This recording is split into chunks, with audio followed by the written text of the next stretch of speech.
Are you finding yourself so stressed out with the sheer volume of tasks you have to do to keep your life afloat that you're no longer getting any joy out of life? Is there a nagging feeling that others are able to cope with ease, and that whilst it may seem from the outside that your life is great, underneath you're paddling at 100 miles an hour just to keep afloat? You're not alone, but despite there being so much media coverage at the moment about mental ill health, too many people are still embarrassed to admit that they need help or view seeking help as a sign of weakness. The ramifications of leaving stressors undealt with are widely documented and have effects on your body as well as your mind, including high blood pressure, weakened immune system, irritability, anxiety, depression, headaches and insomnia. However, there is a way to regain control of your life. You can be happier and cope better now.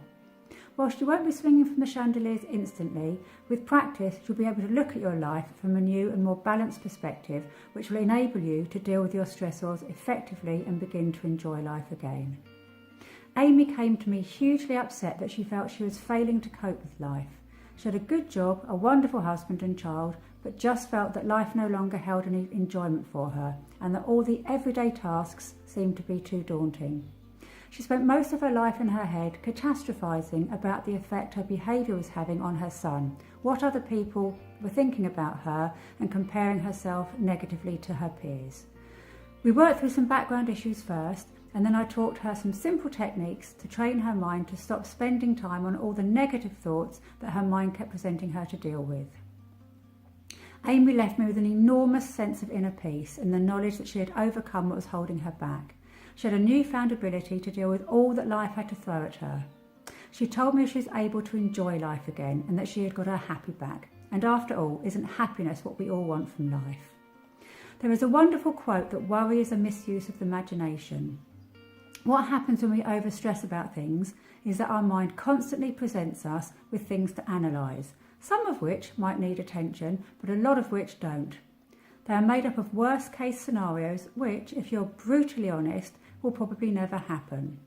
Yet our minds won't let them go, and we end up wasting hours, days or even years working through all the possible scenarios to enable ourselves to deal with them should all of these hideous outcomes occur. I would like you to practice stopping thinking of every thought that comes into your mind as a reality and start viewing them as theoreticals that your mind has created for you to think about. Allow the thoughts that you do not want to spend time on to drift up through your head and out into the sky. They will keep coming back at first. Don't stress that you've failed or that you're doing it wrongly. Simply allow the thought to drift up through your head again and waft off again. With practice, you'll start to be able to do this naturally. This technique may take a while to master, but soon you'll start to be in control of your thoughts and able to choose what to expend mental energy on. It's incredible how much better you can feel as soon as you take the first steps in addressing your stresses. Just knowing that you're taking control is hugely rewarding. Enjoy.